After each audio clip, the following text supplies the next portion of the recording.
Hello guys, welcome back. So we just got done talking about the rivalry between Clark and Reese, and we're now going to go into talking about Texas A&M winning the women's tennis championships.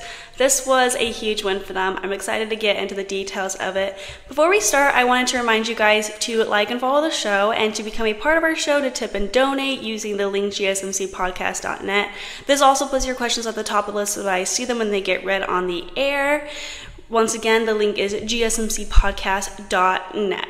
Okay, and also make sure you guys stay to the end to hear about the top 10 beach volleyball players. I ranked them and I had a lot of fun ranking them. I think beach volleyball is so fun to talk, and with the Olympics coming up, it is super relevant. So recommend staying for that. So now that we got that out of the way, we are going to go ahead and get started talking about Texas A&M. Also, it has now started thundering, so I'm so sorry if you can hear that in the background. I sincerely apologize for the background noise if you can hear it.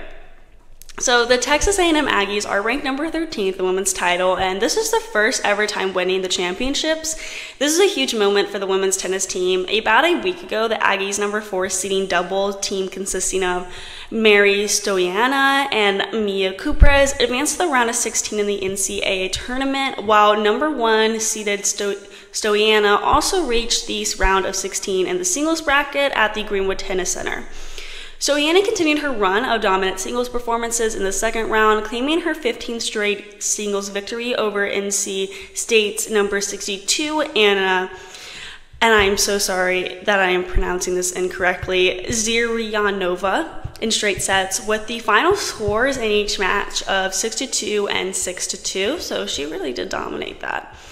And then Perez and Mary Stoiana opened their doubles campaign at the national event against Syracuse's number 35, Miyuka Kimoto and Victoria Kanapaskaya. The Syracuse players jumped out to an early lead, but after taking the first seed 6-4, but the Aggies really back to really dominate the second set 6-1. The Aggies duo carried that momentum into the decider, closing out the match 10-4 in a super tiebreaker set to advance to the round of 16. Cooper's single campaign came to an end at this point as she fell to Stanford's number 7 seeded Connie May in the second round. The sophomore finished her season with a 23-9 singles record, which is still really good and impressive, and it was sad to see that her season did end then. Also, oh my goodness, guys, I am so sorry. That is supposed to be a picture of me, Perez, not Maya Stoiana. I am so sorry, guys. So in the picture on the left is Maya Stoiana. So I'm really sorry about the confusion there. Anyway, mistakes happen. Okay, so and then the Aggies qualified for the NCAA quarterfinals because the doubles team, Mariana Stoiana and Perez, reached the final. Stoiana continued her dominant run for the singles bracket, defeating her third consecutive opponent in straight set. She cruised through the match versus Virginia's number 67, Annabelle Shu, in the round of 16 with the scores of 62 and 62. Yes, it's the same exact scores as the round before. The doubles pair, Stoiana and Perez, faced South Carolina number 28, Sarah Hamner and Ayana Ackley in round 2 of the double tournament.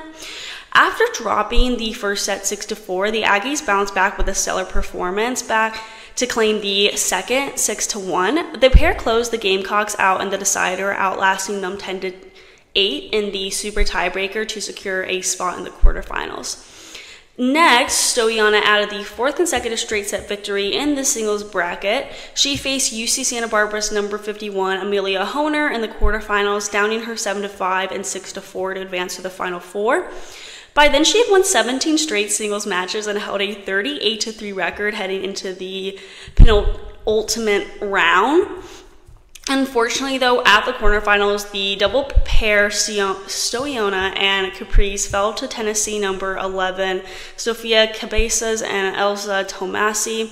The Aggie duo concluded their outstanding season with a 28-7 record and garnered All-American status, NCAA All-Tournament team honors, and all SEC first-team accolades. Next, at the semifinal, Stoiana's season came to an end as she fell to Miami's number 10, Alexa Noel. Despite a strong effort from Stoiana, she was bested by Miami's Noelle, 6-3 and 6-2 in the Final Four. She finished the season with a 38-4 singles record. Regardless, Stoiana had a stellar year where she racked up 7 honors, including SEC Player of the Year, NCAA Tournament MVP, NCAA All-Tournament Team in singles and doubles, All-American in single and doubles, and finally All-SEC First Team. But in the finals, Texas A&M took down Georgia 4-1. After reaching the national championship match in 2013, but falling short to Stanford, the Aggies made no mistake in their second appearance in 2024, taking down Georgia for the first time all season when the stakes were the highest. Beginning outdoors, both teams had to adapt early as play was halted about halfway through the doubles point due to weather, causing the remainder of the match to be played indoors. This switch of surface would prove to be in the favor of the Aggies, as once played resumed indoors, Texas A&M put their foot on the gas and never looked back until the title was in their hands, pretty much.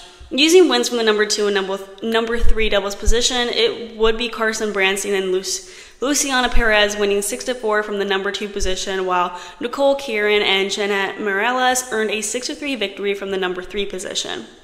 The third match would go unfinished at the number 1 position as Georgia held the 5-4 lead over Perez and Mary Stoiana. With a crowd and momentum behind them, Texas A&M would not show any signs of slowing down in singles play, winning 4 first sets over the Georgia Bulldogs. Closing it out in straight sets of courts number 1 and number 5, the Aggies now held a 3-1 lead in the match as the Bulldogs gained their only point from the night from a straight set win on the number 4 singles court. In a race to the finish between Branstine on court number 2 and Khirin on court number 3, it would ultimately be Khirin who would deliver the clinch for Texas A&M, delivering a 6-4, 3-6, and 6-1 win on court number 3 to secure the first national title in program history for the Aggies. Texas A&M became the 5th SEC team to win the NCAA Division I Women's Tennis National Championships since 2010. As they joined Florida from their wins in 2011, 2012, and 2014 season, and Vanderbilt University from the 2015 season as the most recent title winners from the conference. Nicole Khirin was really the standout player from the Aggies during the finals. She's a sophomore, so this is really just the beginning for her. I'm excited to see her next year and see if she's able to help Texas A&M possibly clinch another close victory. So we're now going to move on to the next segment where we talk about swimmers you should keep your eye on for the Olympics. But before we get into that, we are going to be taking a short break. So I will see you guys very soon. Looking for your daily fix of sports talk without having to pay for it? GSMC Sports Network is available on YouTube. Just search GSMC Sports Network. Get your fix of daily sports talk shows on YouTube, absolutely free. NFL, college football, NBA, MLB, MMA, UFC, fantasy football, and so much more. GSMC Sports Network has shows running all day long, with new sports shows starting every 2 hours. Just like on your favorite cable sports channel, except GSMC Sports Network is absolutely free. Just search GSMC Sports Network on YouTube to catch one of your new favorite shows, like the GSMC College Football Podcast, Chip Shot Football Podcast, Hoops and Heels Women's Sports Podcast, GSMC Basketball Podcast, and so many more. Check it out for yourself. GSMC Sports Network, now available on YouTube